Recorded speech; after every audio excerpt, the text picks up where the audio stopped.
Good morning, Beatrice. Hi, great to see you. Good morning. Thanks for having me. It's great to have you with us on European Women in VC. Beatrice Aliprandi from Talis Capital in London. Welcome. Thank you. So, Beatrice, you joined Talis. It's a leading London-based venture capital firm about 3 years ago. Could you tell us a little bit what attracted you to venture? Yeah, absolutely. I hope I'll try to keep it short, but essentially my father is an entrepreneur and I've always seen him running around and running his business. And I've always been quite passionate about entrepreneurs that actually create. And in general, entrepreneurship, you add a lot of value to society rather than detracting it, and especially technology even more. So I really wanted to be an entrepreneur myself, and I went into university, studied business administration, and then I got really drawn onto numbers and finance. And so I did my master in finance here in London, and then joined an investment bank because that's what all graduates do after the master in finance. Just realized that was too much skewed on the finance side, and the companies were actually really large. There was not that much impact that I could have on those companies.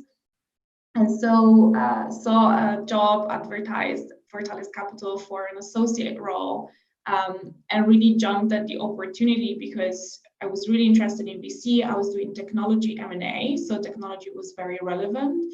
And for me, VC sort of matched that my passion for entrepreneurship, but also sort of the number side and the finance side. So that's the perfect combination for me. And I was really attracted to Talis in particular because it was a very entrepreneurial, scrappy, maybe little place, but that had actually a lot of capital invested. Now we're at about 600 million of assets invested. And it was really, really entrepreneurial. You could see the two partners, managing partners, are co-founders themselves of a bunch of businesses.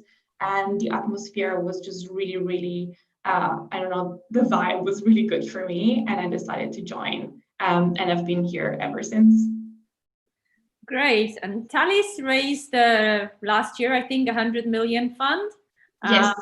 Could you tell us a bit on what the focus areas are, what kind of projects Talis looks at, what stage, type, sector, and so on, to understand a bit more on the ticket size and so on and so forth?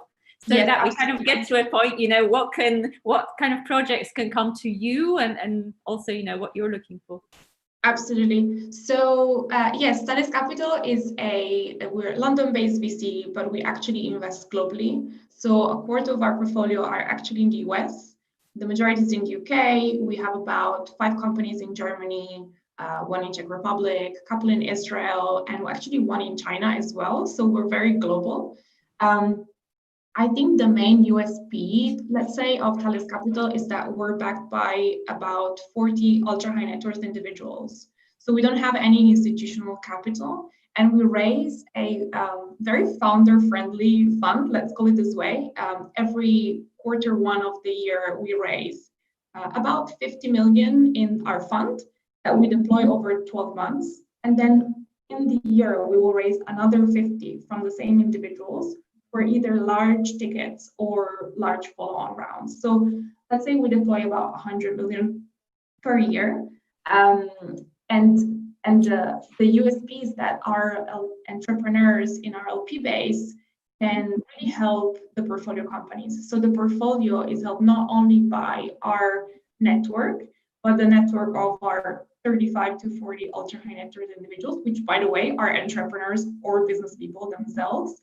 And sometimes the synergies are spectacular, like a SaaS business on an enterprise that's headed by one of our LPs, or a PropTech company with the family behind a huge real estate developer. So we really try and create these connections. Sometimes it's very clear, sometimes we try and get creative with it, but we're really hands-on in helping our portfolio companies with this and getting them access to our LP base.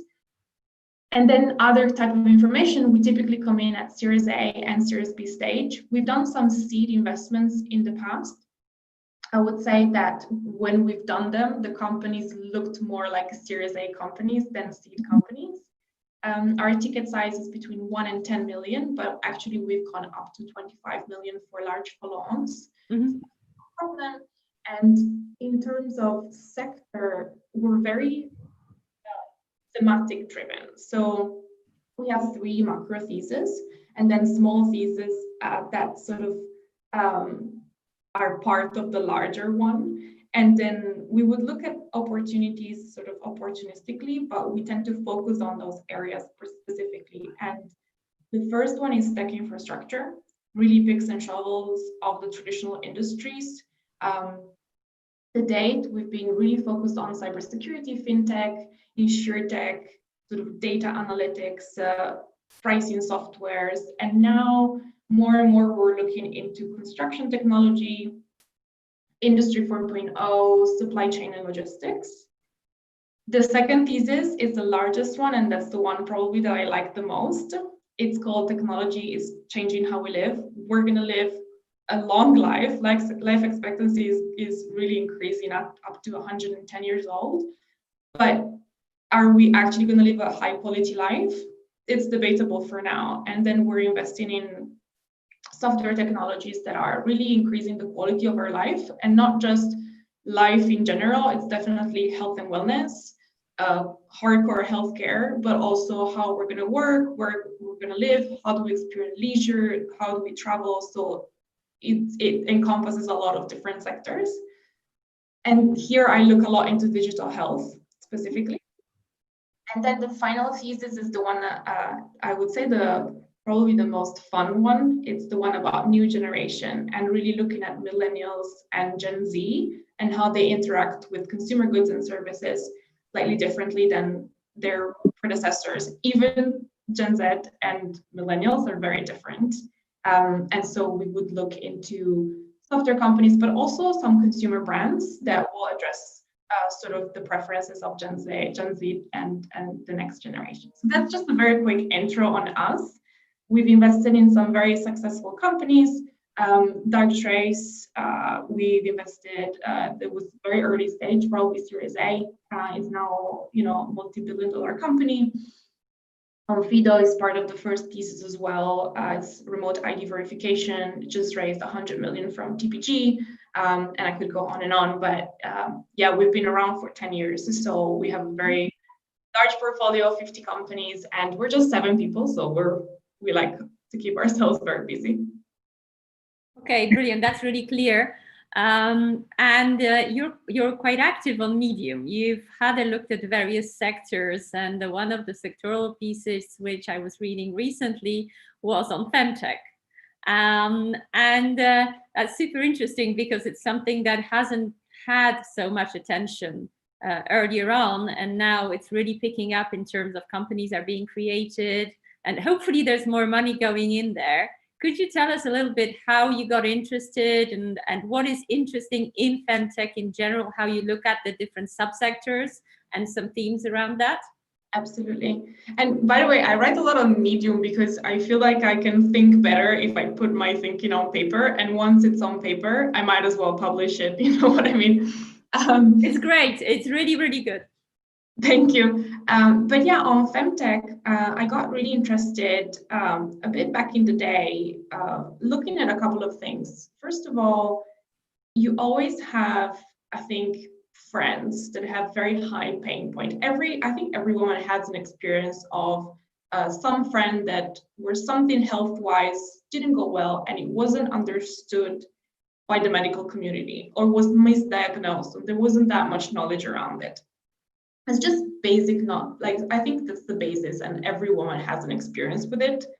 And not only about the health problem, but the fact that it's misdiagnosed and it's not understood by the healthcare system. And to me, that was very appalling. And I took it for granted for a long time until I saw, when I joined VC, some of the early, let's say, natural cycle or clue that would getting into the sector, and I started looking at it, and then realized, reading a couple of books that are also on my Medium, by the way, highly recommended, Invisible Women, that there is just a massive data gap.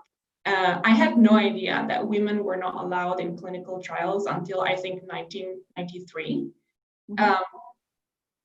And then I was thinking, okay, so how about the oral contraceptive? Like, have they actually been tested on women in clinical trials? And just ended up bumping into a lot of stats on the sector, such as, you know, Viagra was tested on men and it's a very successful drug for erectile dysfunction. But actually there was a small study in 2013 that found out that Viagra was extremely successful in fighting PMS.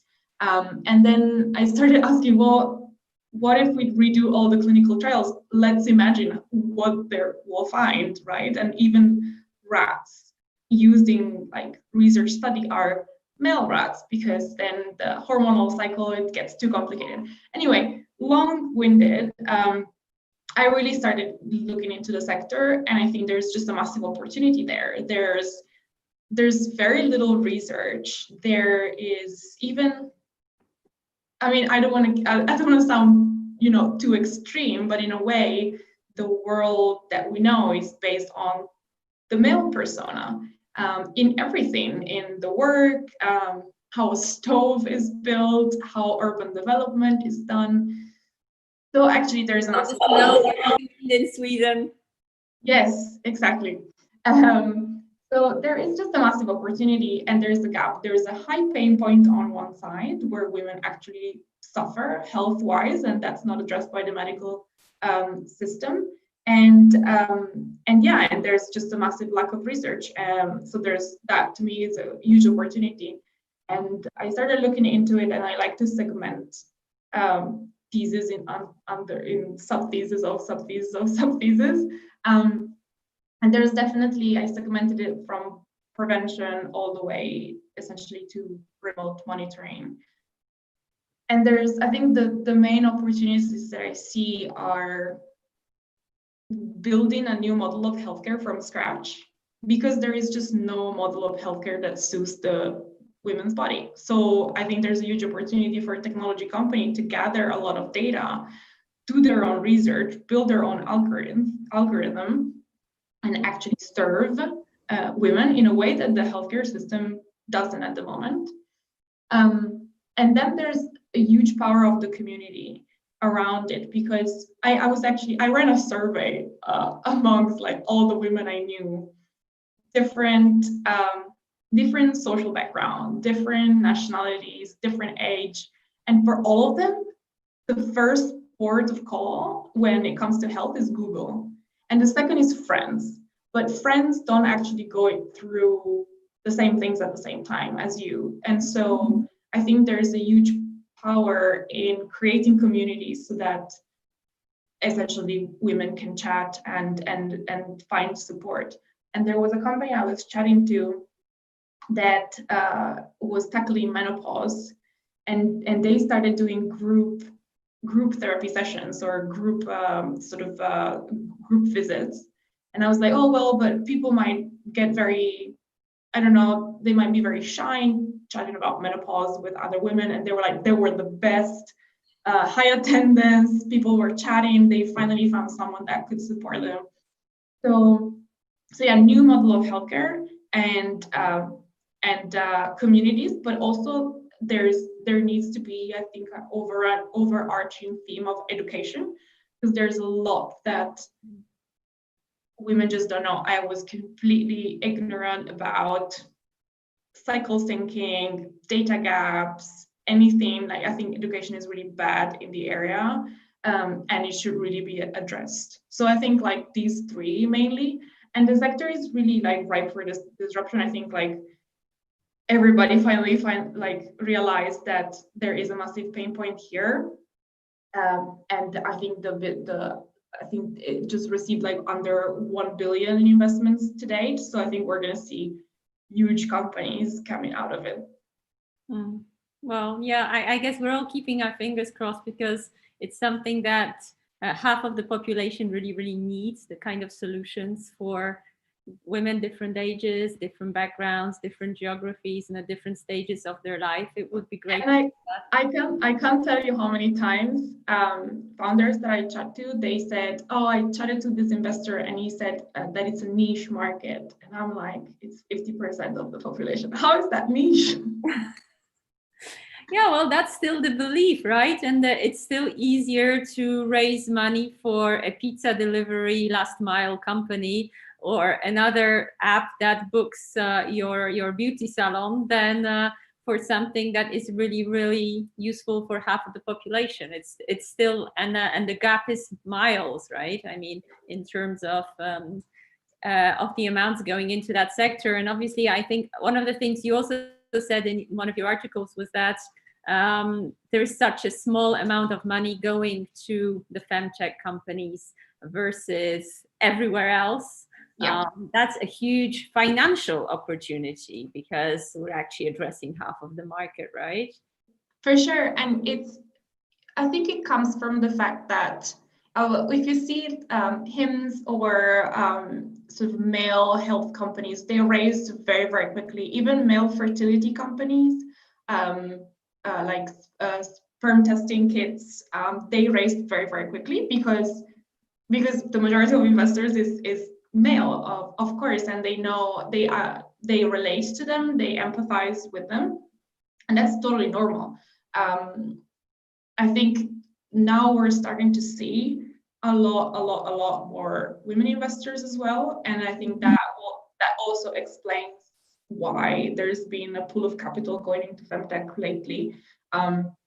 It's starting to change, and obviously better representation where the capital is means also better representation at the founder level. So it's a generational change, I think, but it will come. But I agree, there's still a lot of way to go. And by the way, I think also at Talis we're doing a huge amount of work in trying to address unconscious bias, because I think like obviously male investors don't even realize they have these biases because they just don't relate with the problem.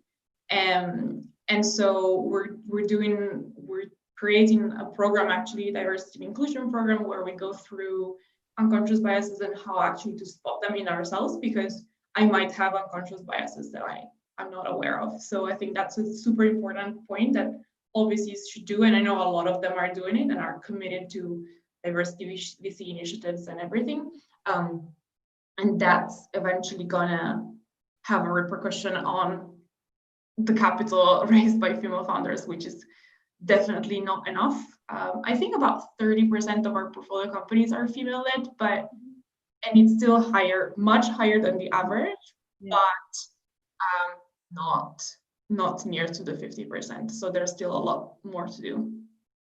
But I think that at the same time, congratulations on that. At the same time, there's a lot happening in London. I have this feeling around the female founders, around female VCs, or females in decision-making positions in the VC sector. There's a lot of talk about that and a lot of work being done.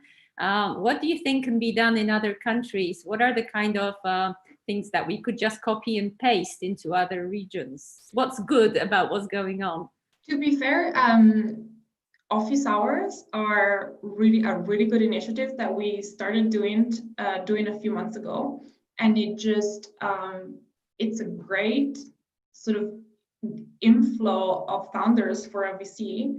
We do female founders office hours. That increases dramatically the inflow of female founder applications that you get. Sometimes the problem stays at the top of the funnel.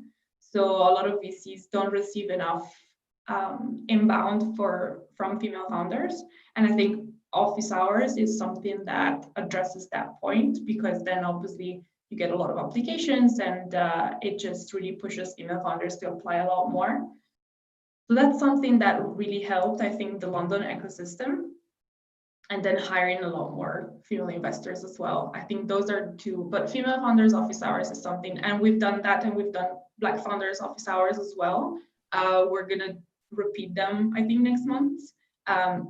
And we had the problem for Black founders, for example. We didn't receive a lot of applications from them. And doing office hours, now we receive a lot more, and top of the funnel is filled with a diverse pool so that it's going to reflect in our portfolio companies as well. But it's all about that top of the funnel, I think. Okay, so hopefully we can set more of these up together in other places around the world. Let's see how that goes. Maybe switching a little bit to a different sector. You've also done a deep dive into construction. Could you tell us what's going on there, what your theses are, and the kind of interesting projects that you've had a look at and you're seeing?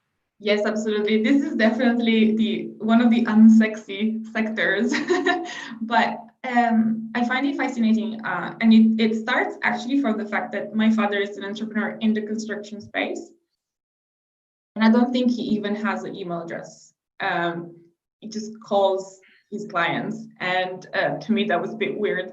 But the point is that it's an industry that is very nascent on the technology side, and there's, it's really like a very nascent market, and there hasn't been that much that went into the sector. I think McKinsey issued a report in 2017 about the attractiveness of this sector, and and investments was super low before that. And once that McKinsey report came out, it just spiked up a little bit.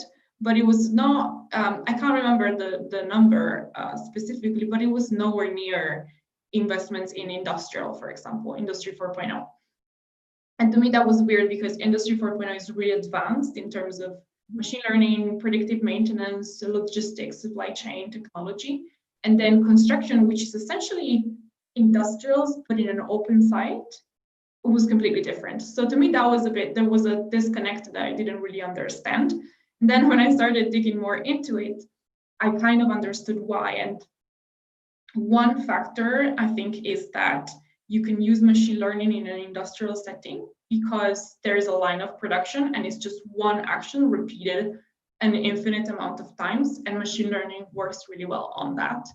It's a bit more difficult to apply software technologies in a construction site where there's more moving parts. Every construction site is quite unique, so that poses a difficulty in developing technologies. And then the hardware costs were very high. So LiDAR, for example, with this 3D scanning device, it was, I think the price came down tenfold in 10 years. And so now I think we see, and then there's a proliferation of mobile sites where workers always have their mobile and they're working with it. So I think the combination of these three things made me think there's actually a lot to look at into the sector. And I started digging deep into that as well, to then find actually really, really good companies. So we've invested in a company called Construio, based in Berlin, which is essentially a marketplace for engineers and architects. And these guys are more on, they're on the marketplace side, but they're progressing really, really well. It was their seed round. They looked more like a Series A company to me. So that's why we did their seed, and we're super happy with them. They're great founders. But then there's also a bunch of stuff happening on the site and the tracking. Right now, you've got a surveyor that comes, I don't know, once every month, once every couple of weeks, looks at the site, inspects 30% of it and says it's fine, and you can continue work.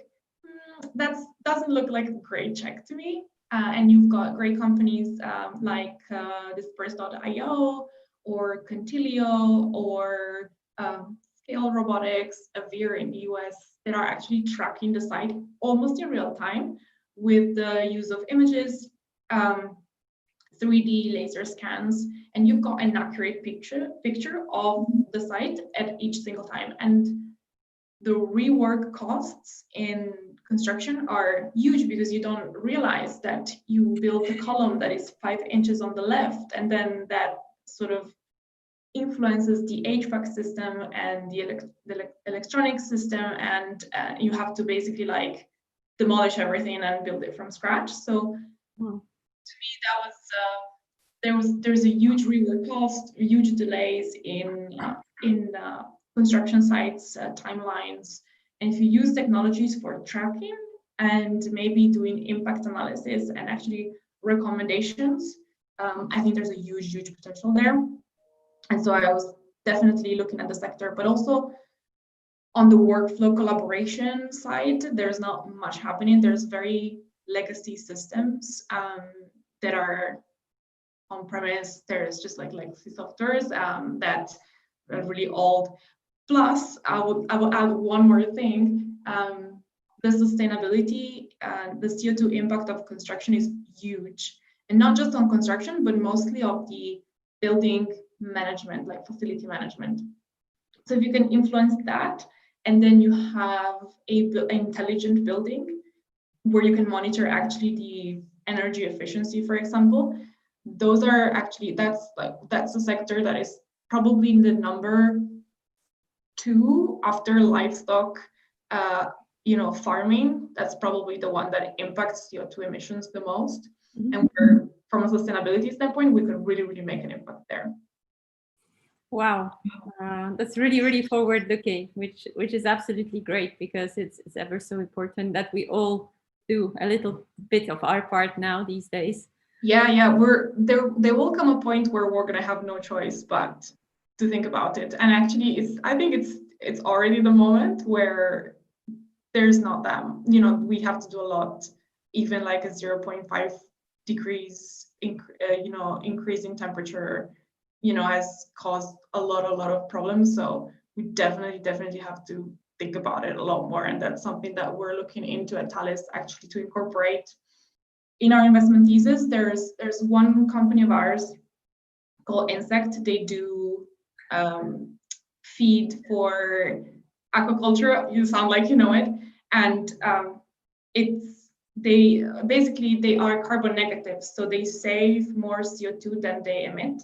Mm-hmm. And that's huge in their B Corp, and that's really important for us. And so I think I try and incorporate a lot more in my questions with the founders, especially if they're on the agriculture side or on the consumer side, brands. What are they doing to incorporate sustainability into their supply chain? So another company that we've invested in is called Kimai, and it's a lab-grown diamonds jewelry company. They use lab-grown diamonds that are not mined, and so you don't have all that environmental impact and possibly exploitation of labor and everything that comes with diamonds, actually. And then recycled gold and recycled packaging. So they're really, really doing the extra mile on that, and we like companies that are thinking about that too. Yeah, wow, that's super interesting. Thanks for that. One final question for you. I guess we're all seeing in England, one of the leaders in this, unfortunately, a growing situation with the pandemic, and more possible types of lockdown, types of limitations that are going to be coming up. We've also had a bit of that earlier this year and observed how startups, how founders, and how funds are behaving. Are there any learnings that you could share from the first wave of the pandemic, especially for the founders that are listening to us here? What should they be thinking about over the next difficult period, whether that's 6 months or 3 months or however long that may be? What are the kind of key learnings that they should think about?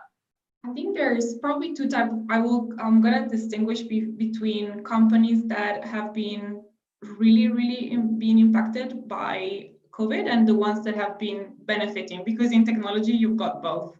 So for companies that have been negatively impacted, I would always recommend, and this is not something new, cash is king. So contain your marketing spend, really turn inwards and try. I think a couple of companies of ours, first of all, startups can pivot very quickly. And so that's the beauty of being a small team and growing and really entrepreneurial, that you can change direction very quickly. We have a travel company that was doing international travel. They switched to local traveling, and people go and retreat in the countryside, and they've been super fast in reacting to that and conserve cash. because you never know. And other companies of ours that had their business on hold, they really turned inwards and said, okay, we never have time to really look at the UX, to really look at the, branding. We're going to do everything that we never had time to do. And when we come back, we're going to come back even stronger. So that's on that side. And on the companies that have benefited, definitely double down on it and just go out and, everything I think technology related has been in a way or another speed tracked almost, and especially on the healthcare side. And it's like they went fast, and it might have taken 5 years before. Now it's just took 1 year. So really double down on that. We've seen on healthcare side, online education, they've been really, really accelerated. Yeah, e-commerce. Exactly. Brilliant sectors, yeah. Thank you so much, Beatrice. It's been great having you here this morning. Hopefully we'll have you again later on and I hope so. talk about another of your thesis. It's super interesting to have you. So this was Beatrice Aliprandi from Talis Capital this morning from London. Thanks so much. Thanks so much, Kinga.